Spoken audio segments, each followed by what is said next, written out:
when I do presentation, I always want to understand the why I'm doing that. And when Osama invited me to do that presentation today, I was very keen to give back to the community.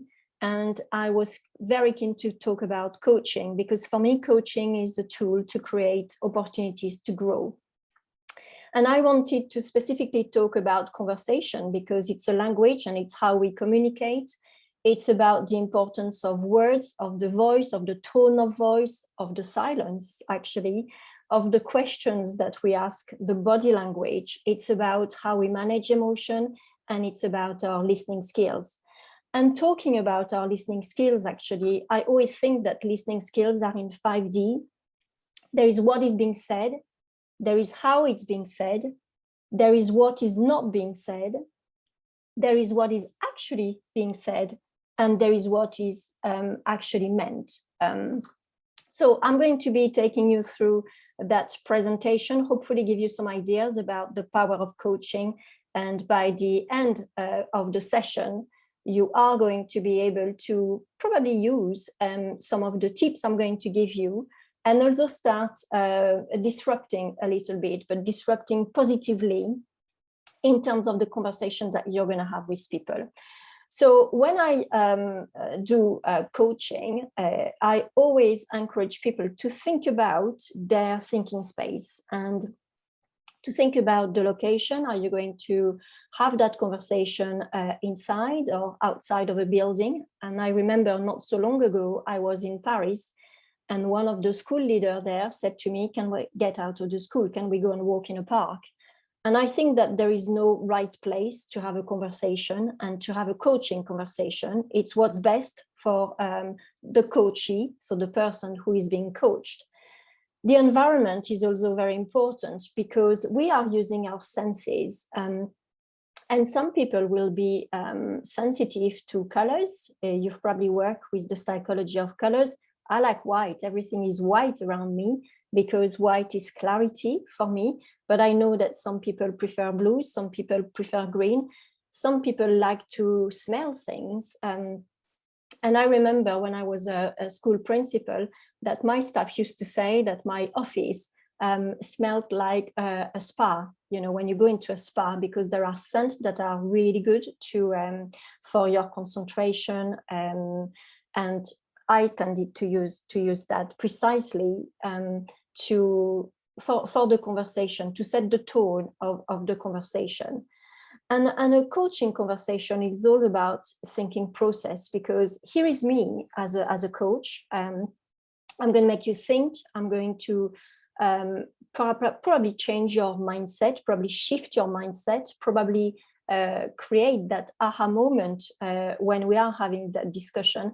And you may want to write things down. You may want to record on your iPhone. Again, there is no set ways of doing it, but I think it's important to make sure that you take something away from the conversation. And often people are aware of what's best for them in terms of making sure that they note somewhere some of the key points.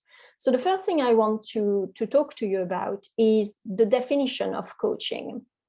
Now, you will have seen on LinkedIn that there is a search of coach. And when I think about coaching, I think about Harvard and I think about ICF, being the International Coaching Federation. And I belong to ICF. I actually, my qualification is from ICF. And I just wanted to compare the definition between Harvard and ICF. Harvard talks about performance and ICF talks about potential. And I like the word potential, because I think that we are never a finished product. And I love the fact that a coaching session can make you grow. If you look at the definition about ICF, it goes a lot further than Harvard. It talks about thought-provoking. So thought-provoking in terms of challenging your assumptions, challenging your opinions, challenging your hypothesis, challenging your perception, challenging the gaps that you may have in terms of your mindset, so that you start thinking about different possibilities. And this is what we mean by potential. You evolve through the conversation. And I've always thought that as an educationalist, I think that we have a duty in our life as working in education. I think we have a duty to, well, first of all, to take care of people, a duty of care, and making sure that in our conversation, we're always impeccable with words. I have seen too many conversations where people were forgetting to be respectful, probably because of what's happening in the school environment, probably because of the lack of focus, probably because of the pandemic and the toll that it's taken. But I think it's important in our words to be impeccable. And also we have a legacy, and the legacy to create future leaders, and future leaders who must communicate effectively, because the best leader communicates effectively. So what I want to share with you is examples of focus of coaching conversations that I've had with school leaders during my inspections, during the work on school improvement work that I do with them. The first one is about pressure. There is absolutely no doubt that school leaders have had to do more with less. They've had to do things quicker and to respond quicker. You know, suddenly we've gone from face-to-face to hybrid, to then distance learning, to then hybrid. The system is changing quite a lot. And they've had to manage complex situations that they've not been trained for. And I'm thinking about, for example, COVID. COVID, nobody was prepared for. And all of us listening here on that webinars, none of us in our teaching qualification have been prepared for COVID. Some of us may have qualified as part of the NPQ, the National Professional Qualification, but that was not in there. So the pressure that we've been under, actually, we were not prepared for. Yet we have to recognize that through resilience, many school leaders have been able to overcome pressure because of and thanks to the conversations that they've had with their peers, with their network.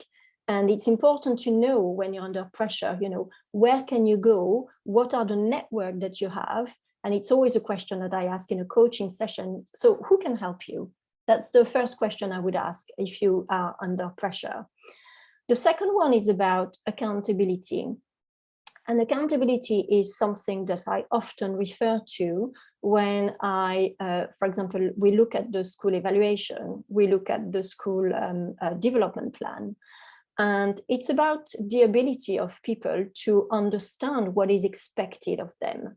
You know, how they can exercise authority, and also how can they take responsibility for delivering the results. So if their job description isn't very clear, or if we are communicating in a very vague ways, then people are not going to understand what is expected of them, and therefore they won't have a sense of accountability because they won't know, they won't understand.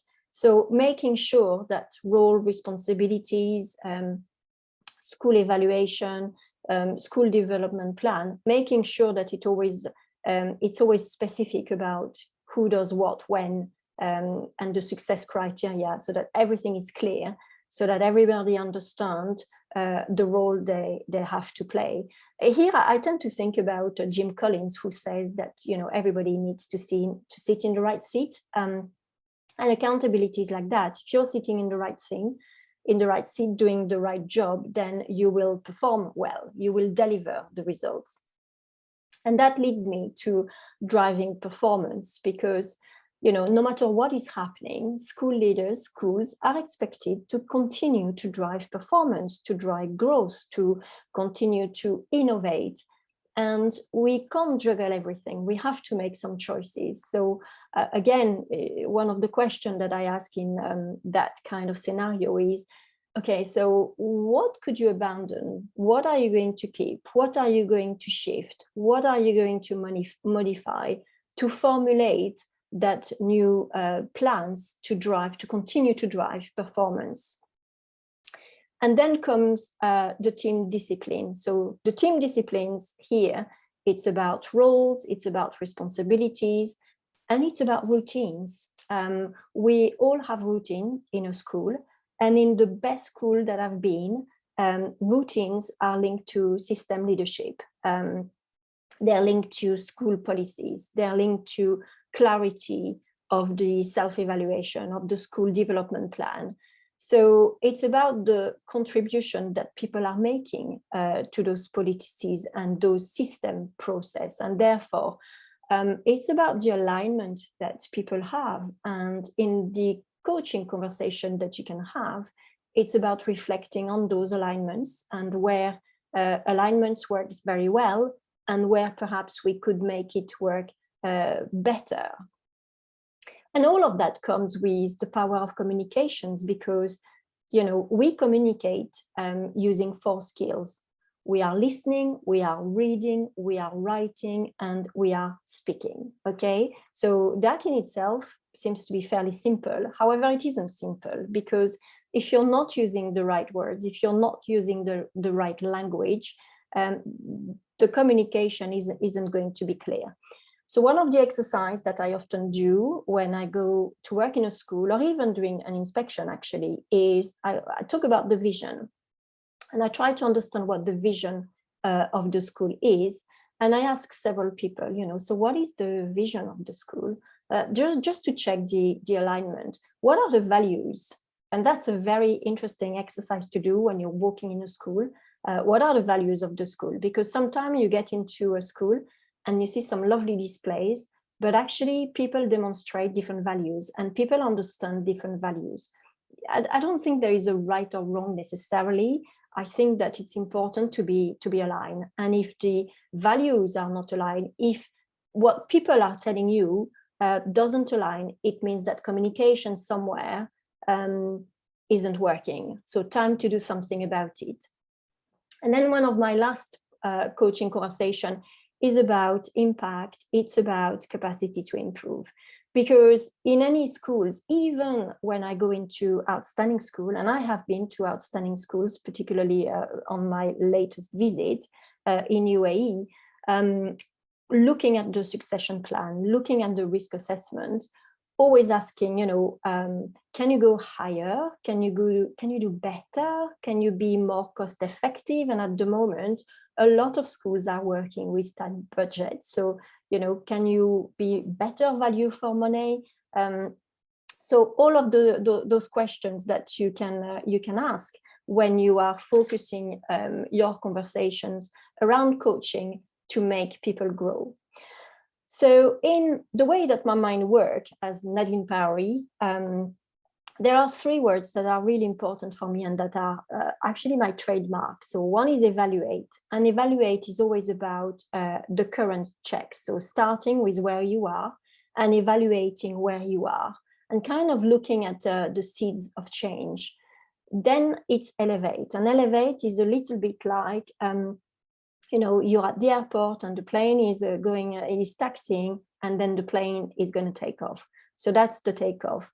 And then accelerating is about the flying high. When you are at, 40,000 altitude, you're really flying high and you're flying fast. And to be able, you might be watching me and you might think, well, it's all jolly good, but how do I do that?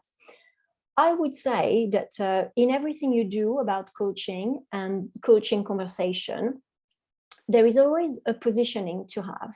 And I've used the work from William Bridge. And William Bridge is a change consultant, and he wrote a very interesting book back, I think it was 1991, which is Managing Transition. Because actually, I don't think it's change that is the most difficult. And when I have conversation with school leaders, it's not the change that is difficult. It's actually the transition. So how are you going to position the coaching conversations that you have to position the conversation? So is your conversation that you're about to have, at the ending of a timeline? Are you in a transition zone? And most of the time, this is where you're going to be. Or are you at the new beginning?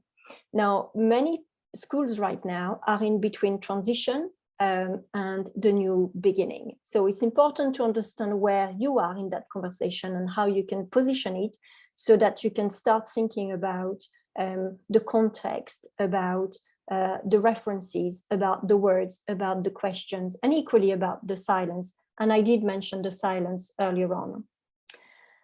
One of the questions that I used to ask when I was a school principal was, I would see my staff and I would say to them, so how do you want to travel? Would you like to travel first class or would you like to travel economy?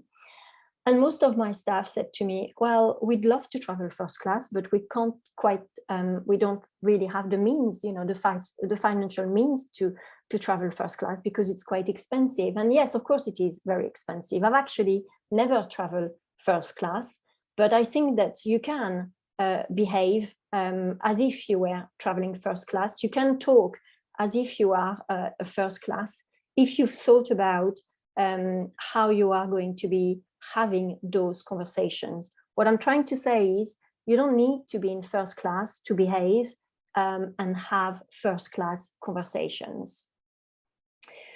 I don't know if you have heard about Tony Robbins. He's a great guy, you know, big on all the social media.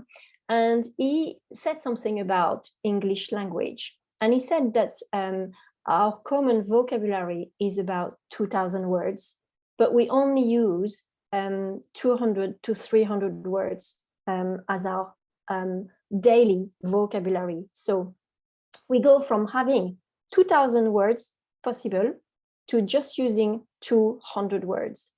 And that shows you that actually the choice of words and how we choose to use them is absolutely key. So what I want you to start thinking about is, okay, we've all got a leadership style. We've all got our own DNA. And what are the words that you know you're using all the time and that you are happy with? And what are the words or, you know, the questions that you think, gosh, I'm asking that question quite a lot. And start being quite sensitive to what you are asking people. Start making note. I wouldn't say start recording yourself, but if you are a courageous leader or a courageous teacher, record yourself and have a look at the habits that you have a look at how you talk to people, how you look at them. You know, I mean, I'm French and typically I'm using my hand quite a lot. But do that little exercise and reflect on that. And it will be quite revealing, trust me. So we talk about effective communication, and it's really important to know that, yes, 7% is about words, sure, but 55% is about body language. So actually, the body language may be more important than your words. Tone of voice being 38%. So again, it's a little bit like an association of it's the words, it's your tone of voice, and it's going to be the body language. So effective communication, whenever you talk, whenever you have those coaching conversations, is the triangle between those three. So again, try to remember your tone of voice, how you speak. I know that when I am very passionate about things, I know that I tend to talk quite quickly because I want to say a lot. But actually talking quite quickly isn't always the answer, because some people who are receiving that conversation with whom you are talking might be slightly overwhelmed, might be tired to listen to you. So really we need to just be aware about our words, about our tone of voice, and about our body language. And, you know, choose your words is about choosing your impact. Everything is about impact, you know. If you are having a conversation with somebody, you need to ask yourself, why am I having that conversation? What do I want to get out of it? And if you can't justify that, then don't have that conversation. That would be my advice. So we're evaluating, and evaluating is all about self-awareness. And we always say that the best leaders are those who are very self-aware. And I've written down some questions here that I ask my my coaches, you know, who who am I? Who do I want to be? What are my feelings as a leader? What am I struggling with? What am I wanting most of? And what am I fearing most? Because that's also really key. Coaching questions are not always questions about happiness. They're actually questions that are going to challenge you, but challenge you in a nice way, because I mean, you don't have to respond straight away. You can choose to be silent because you're thinking. But it's always very interesting to do a kind of mini SWOT analysis about yourself, about your journey, and to understand actually where you are and where you are going to go. And some of the questions that I tend to continue to ask are about questions specifically about yourself, you know, your passion, what's holding you back, what are the triggers for your, you know, for your needs, what is your legacy. I think it's really important to constantly ask yourself questions. When I was when I was a principal, I would have a coach, and I would talk to her. Being a principal is a very lonely place. Very lonely place. Even though you may have a lovely, fantastic leadership team, it's a lovely place to be.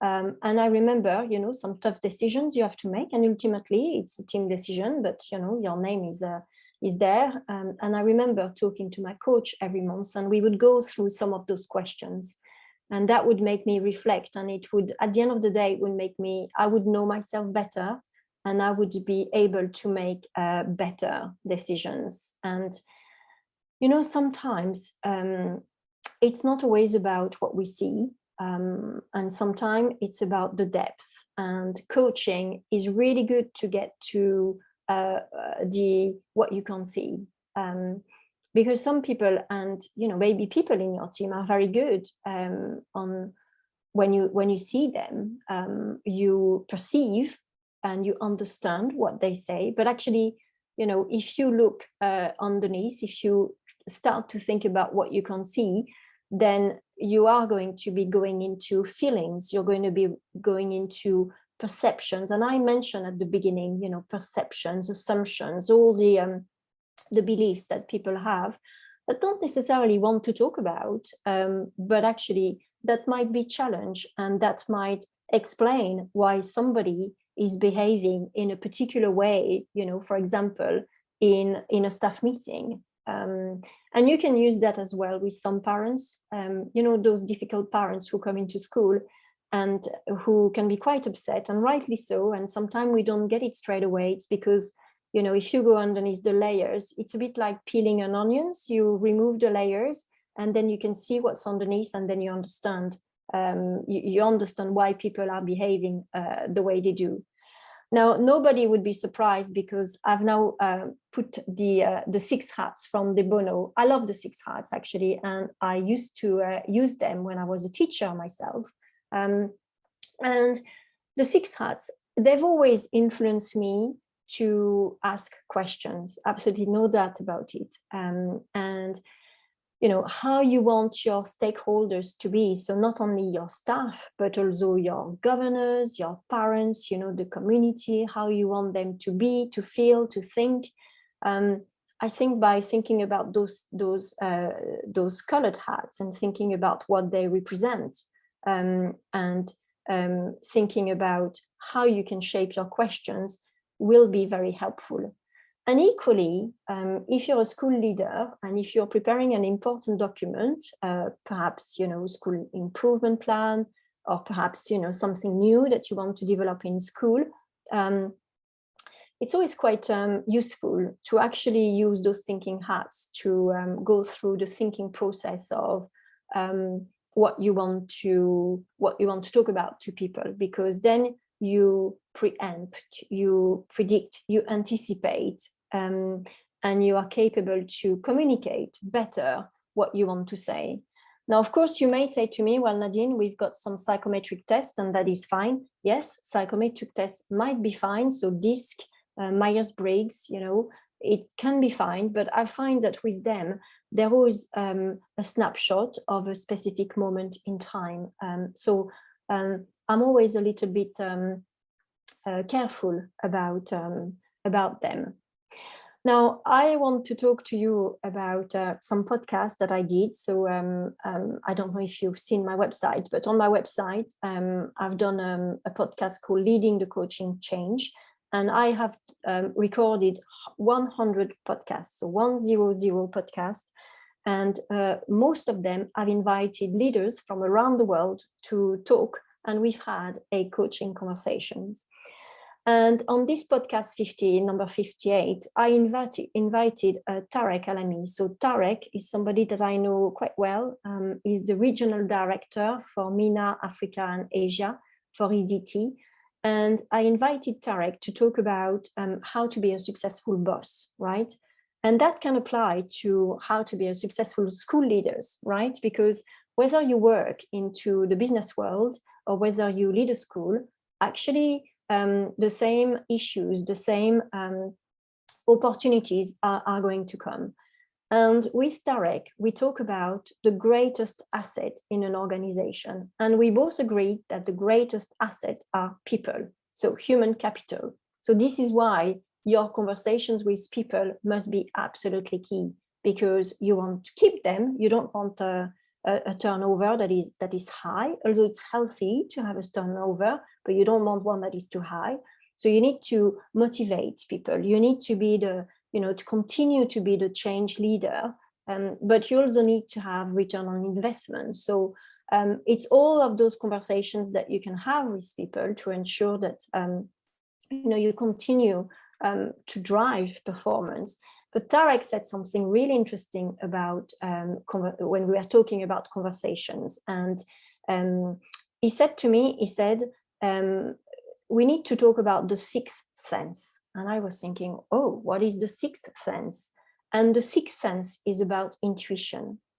So when you're having a coaching conversation with people, so for example, if you're having a conversation with me, a coaching conversation with me, you're going to say something, and then I'm going to say, oh, I'm sensing that. I'm sensing that you're not very happy here. And the fact that I'm saying I'm sensing, it's a little bit like I'm kind of using my intuition here. I'm feeling that. So I'm trusting that, my intuition. And those conversations they tend to crop up when you have your one-to-one meeting. So you may have your weekly one-to-one meeting with your senior leadership team, so the importance of how you structure those meetings and how the frequency of those meetings, so that people can see that you have trust in them, that you have faith in them, so that they can open, they can talk to you in confidence and share with you how they are feeling. I think it's really important to make people feel heard when they are talking to you. It's important to understand, choose the right language, and making sure that at the end of the conversation, remember the why, that conversation was actually useful for you, for them, for the organization. That's really important. Now we talk about elevate. So remember, we have evaluate and then we elevate, and elevate is the takeoff. And I spoke about the style of leadership, because we all have a different DNA, and elevate is about process. It's about your systems. It's also about your language, and it's also about the behavior. But remember that the language isn't always about speaking. I don't know if you've done that exercise of trying to be silent. So you're listening to somebody and you're really making a point to not interrupt. You see, one of my areas of development when I was much younger was that I was so passionate that I would interrupt people. And that is so rude, right? That is not right at all. And I feel myself when I was a teacher, and I realized actually how much interruptions, and it was not because I had not been brought up well, right? It was just because I was keen to say something. I was thinking about my response when people were talking to me. So I was not listening in the end. So taking off here is about making sure that you are listening. You can be silent, and it's okay to be silent. When you think about performance management, when you think about teaching and learning, there's so much, behind the scene, is such a huge process behind the scene, that it's really important when you have those conversations that you are listening to people, because actually people can have great ideas. And if you interrupt people, you can you can make them stop having that aha moment, that moment when they've got a magical ideas, and you just destroy that because you interfere with their thinking process. And it's important to continue to innovate.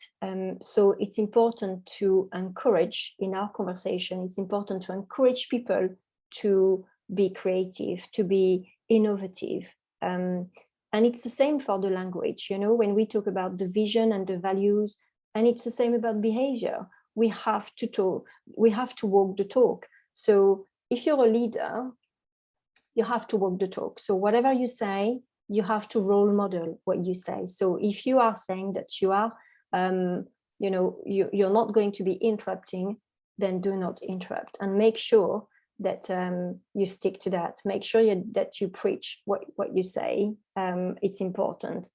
I do want to talk about Jacinda Ardern, and you won't be surprised about that. I mean, she's the Prime Minister in New Zealand. We called her the standout leader. And I want to speak about her because I was coaching a school leader, a female in UAE. And when I asked her, who could influence you? And she, out of the blue, she said, well, Jacinda Ardern. And I said, okay, so how would she do that? And we talked about the language that Jacinda is using. One of the exercises that I would encourage you to do actually is to think about somebody who is influencing you, and watching them on the media, and watch their language, watch their body language. And that's the exercise that I did with that school leader. So we knew that school leader would be able to influence. We knew that Jacinda would be able to influence that school leader. So we looked at the communication. We looked at the body language. We looked at the silence, and we analyzed, I think it was about 20 minutes of the conversation. And then we compared and contrasted with my school leader, who was able to say, actually, I'd quite like to borrow that. I'd quite like to borrow those questions. I love the way she's silent. I love the way she's really looking at people, the eye contact. And that was a really good exercise to do. So, just as a training for you, if you want to practice, then do choose, somebody around the world, and watch how they are on social media and learn from that. I want to go back to one of my podcasts. So that's another one. And this one is with Simon Harmer. So Simon is the director of Thursday, and Thursday is a creative agency. Nothing to do with teaching, but everything to do with innovation and creativity. And I think we all need a Simon Harmer in our schools. And I invited Simon to speak with me to talk about disruptive leadership. And when I talk about disruptive leadership, I don't mean chaos. I don't mean creating chaos in the school at all. When Simon talked, he said, disruptive leadership is about asking yourself, why do you do it this way? And is there a better way to do it? And that's what I would like to encourage you to think about when you have your coaching conversation. So you're with your team, you're with your colleagues, you're with the parents, you're with the stakeholders, you've got a fantastic sessions where everybody's co-constructing with you, okay? And ask those questions. So why do you do it this way? And can we do it? Is there a better way to do it better? Follow your guts, create, innovate, and take calculated risks. And you can do that. You can do that in teaching and learning. I mean, I inspected quite a few schools actually recently, and everybody has been disruptive positively in those schools because they've created new approaches, new processes that are actually much better, less costly, quicker than before. Same with assessment, because of course, the fear was during the pandemic, the fears was, what are we going to do with assessment? And many schools have reviewed their assessment policy. So it's not about marking more, okay? It's marking less, but marking better. Same with well-being. Well-being is absolutely key on schools' agenda. The well-being of the staff, the well-being of the students, the well-being of the parents. And there's some fantastic apps, technology that schools are using now, but they were never using before. So we can be disruptive, and we can make, by asking the right questions, we can make things move in the right directions. So I go back to my favorite questions that I ask when I talk about disruption. How can I create new ideas? And actually, it's very hard to have new ideas, right? But it's taking the time with your team to have a blank piece of paper and to think about new ideas and to think about the risk of not changing. Actually, what's the risk of not changing?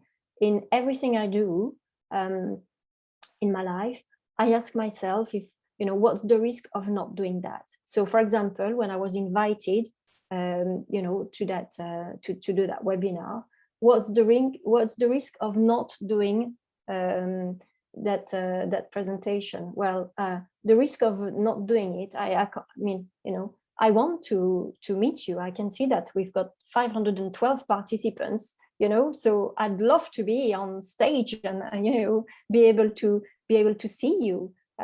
So think about the risk of not doing something. And to me, there's not any risk. Okay, I'm here in England and I'm doing my presentation, and I hope very much that you're enjoying it.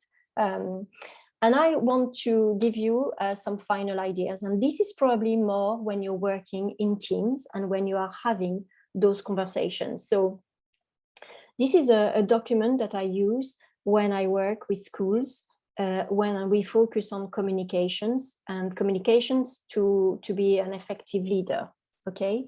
And that can be with your teams, that can be with the, when you're preparing a meeting with the board of governors, or when you are preparing a meeting with your senior leadership team. And this is a tool, this is my planning tool, because this is about influencing. When you're having a coaching conversation, you might want to think about some ideas that you have, but equally, you need to know your audience, because you need to adapt the way you are talking. You're not going to be talking in the same way when you talk to your parents than when you talk to your governors, and when you talk with your students.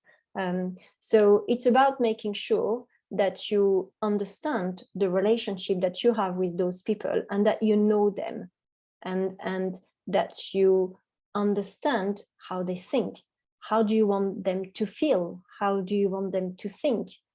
Because if you're clear about that, you're going to have clarity about the language that you are using. You're going to be asking the right question. I don't know if you've done that exercise before, but if you have observed a meeting, if you go as a silent observer in a meeting, and many schools are doing that, when I do inspections, I'm asked at times if schools can put 1 or 2 observers so that they learn, right? Leadership succession that I was talking about at the very beginning. And I think that's a very good exercise to understand your audience. And if you've done that exercise, you will quickly understand that actually we all have a different way to communicate, and we all have our own DNA, and we all have the same interest, right? So I have some interest, you have different interest. And if we understand the DNA of everybody around the table, actually it's going to make it easier to communicate with those people. So that little exercise, right, you might think, well, I haven't got time to do that because I've got too much work. Well, I challenge you to do that exercise. Take half an hour on your schedule and start mapping out, and you will understand that actually there are some trends, there are observations that you are making because you're taking the time to think strategically. There are observations that you are making that will help you in your communication, in the way that you communicate with people. And then it's about making sure that you kind of close the gaps, you shape that conversations. And here it's more about your self-awareness about yourself. There is what you want. There is what could support what you want, and what would happen if I change my daily action. It's a very interesting exercise to self-reflect that I use a lot in my coaching. Then if you do all of that, you are ready indeed to accelerate, and you are ready to take new habits and to form new habits actually in your day-to-day and in the way that you are communicating with your team. So to finish off, I want to share with you the questions that I used to share and I used to ask my team when I was a school principal. And those were the weekly meeting that I would have with my team. What have you changed this week that would never be the same again? And the first time I asked them that questions, they were completely shocked, but then they got used to it. And those questions elevated the weekly conversations. I talked about values at the beginning, and I said to my staff, how do you model the values of our school this week? What did you do to model that? And it made them all reflect actually more how they were demonstrating the values. And then, ask anybody in the school, everybody would know about the values because we would have spoken about it. So those are very powerful questions that I've used with my teams, and it's worked. It's absolutely worked if you ask them on a regular basis. And for me, it was on a weekly basis. So I was very consistent with everybody. So I hope that I've managed to convince you that, coaching is powerful and can shape your conversations. And I hope that you're going to become a disruptive leader where you're not going to create chaos, but you're actually going to think differently. And I hope that I have challenged your thinking for you to start something new. So please feel free to contact me, leave me a recommendation, send me a note, anything. I'd love to continue that conversation. And I thank you for listening to me. Thank you very much. Thank you so much, Nadine. That was really insightful. I took actually a lot of notes today. Thank you for sharing such valuable ideas with us. And thank you for sharing such questions that would really help us to think in a better way. I love what you said about using the iceberg as a metaphor, and what you said about it's not about what you see, and coaching is about what you cannot see. So that's really insightful, and really it's actually a big change in the way we think. And thank you for sharing that. Nadine, we can take some of the questions. Sure. Some questions here in the box. So I'll start with a question here. How could I prepare for a coaching conversation with my students in earliest levels? That is a question by Iman. How could I prepare for okay. How could I prepare for a coaching conversation with my students in earliest levels? I think Iman is specifically asking for earlier grades, particularly. Sure. I think I would just start with their interest and their passion, and I would just start with that, and understanding, who they are, and see where the conversation is going and takes them. Because I mean, if we are talking about early years, or even grade 1, those are very, very young children, right? And sometimes you can't, I mean, most of the time, actually, you can't quite predict where those are going to go. So start with what they are passionate about. What are they interested in, and if they are a little bit shy about talking, maybe give them something to start the conversation, show them a drawing, show them a picture, show them something that is in the classroom, and start with that conversation. I remember I went to a great lesson not so long ago, and the teacher asked, what is kindness? How can we be kind? And that was a fabulous conversation, because kindness is a value, right? And it happened to be the value of the school. And all the children had something to say about kindness. And they all gave an example of how kind they'd been during that week. And I thought that was really, really nice. So I would do that. Thank you, Nadine. There's another question here. Can you advise of the books for body language? Do you do more online training?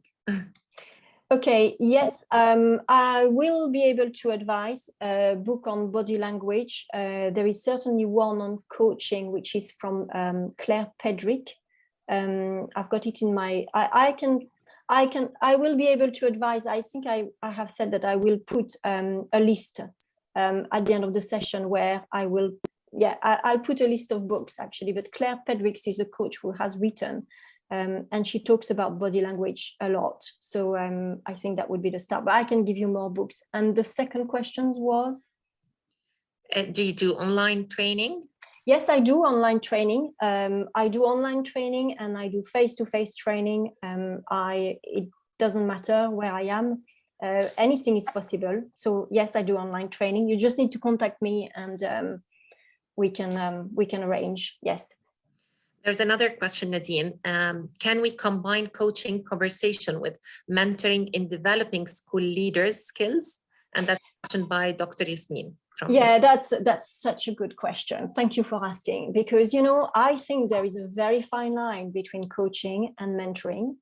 And I know because of my experience that people hire me for coaching, but then when I get to talk to them, I understand that they've hired me for mentoring them because of my experience.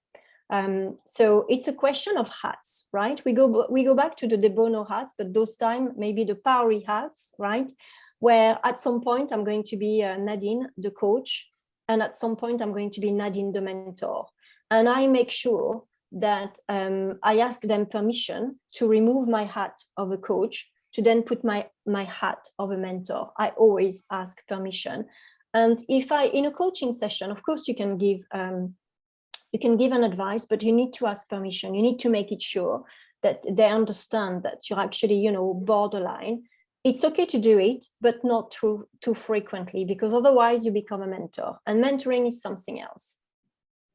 Okay, thank you, Nadine, for that. There's another question here: how to help students, it's in Arabic, how to help students with special needs learn effective language or effective communication among them. Okay, so yeah. I mean, usually I'm very keen on first simplicity, right? Let's have a very simple model, because the more complexity it is, the less people are, you know, and students are going to understand. And so make it simple, identify what precisely you want them to learn in the language, right? And repeat, reinforce, and then expand, but little by little. So chunk what you are doing. I think if you do that, you will see an improvement. And also, let them take responsibility, because you know what, they can be very good at doing that if they see that you are trusting them. And praise every time they do something great. Just praise and pause, right? So that they hear what you're saying, and celebrate and make it very visual. So for example, again, in the best schools where I've inspected, you know, people use Seesaw, take quick picture, they do the recording, bang, they send it to parents. I think it's wonderful, right? So just celebrate every time somebody, a student, a staff is doing something amazing, and just share. Okay, another question here from Asmahan. How can I, as a leader, do coaching with a large number of teachers? Besides, how can coaching be successful with talented students? So it's a two-part question. So the first part is about coaching with a large number of teachers. Okay, well, it depends. I mean, first of all, it depends what large is, okay? I think it's possible to do, I mean, I've done coaching with my staff. So first of all, it depends how you are confident as a coach, right? If you're very confident, I think you can walk in and I think you can do it easily. I think if you are not confident, it's going to be a little bit problematic. So first of all, start with you and do a diagnostic assessment about where you are as a coach. And if you're ready, go for it. If you're not, then speak to another coach to see how you can do it. That would be my advice. The way to do it as well, sometimes can help. Depends to, I go back to my questions, like, why do you want to coach them? Why you? Why not an external coach? Okay, the question needs to be asked.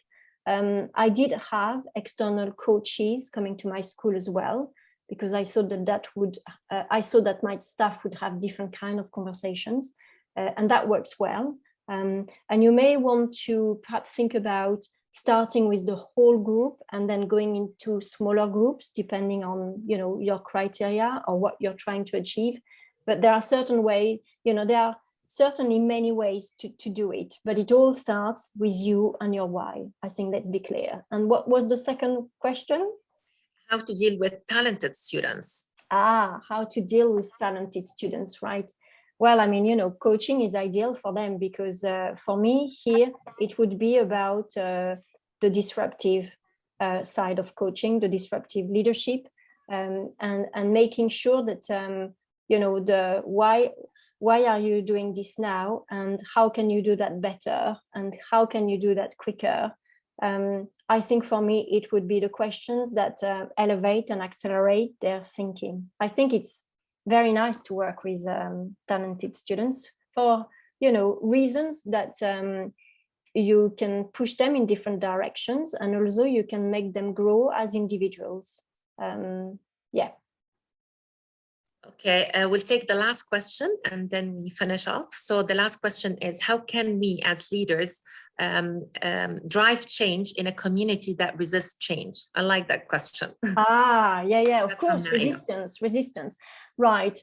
Well, I mean, I think that that person needs to do the exercise that I've given at the end of my presentation, because it's about knowing your community. And if they are resistant, it's actually understanding what makes them resistant, right?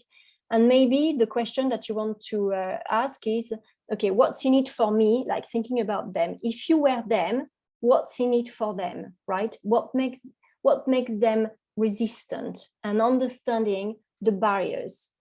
And sometimes it may be because you want to bring something completely new and they have no idea, they don't understand. So sometimes it may just be about your communication, like you've not communicated your plan well enough.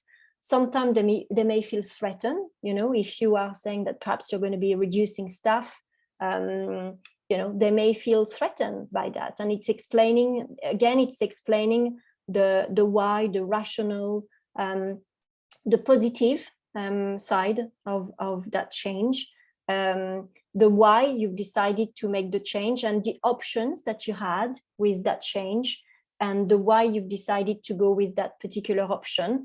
And also, the making sure that you keep having a dialogue with those people, and that you are removing barriers, questions and answers, and you publish and you share that with them, you know, to the point where they've got no more questions to ask because you've answered them all. And clearly, there is no reason to be afraid because they understand. Most of the time, it's about communication, and it's because they don't get what's in it for them, or they see the change as a threat. So remember the transition. It's the transition that you need to perhaps focus on and spend more time on that, explaining what it would look like. Yes. Okay, I think that takes us to the end of the session today. Thank you so much, Nadine, for that talk. It was really insightful, and I'm sure that we'll start thinking deeply about our choices and about our decisions in life in general, and in our professional level as well. Thank you so much, Nadine. It's great to have you. Thank you, everyone. Thank you. Attending today's session. Just to highlight that the recording of this webinar will be available tomorrow on QRTA YouTube channel. Thank you so much for your participation, and we hope to see you soon in our coming QRTA talk. Thank you so much. Thank you. Thank you, everyone.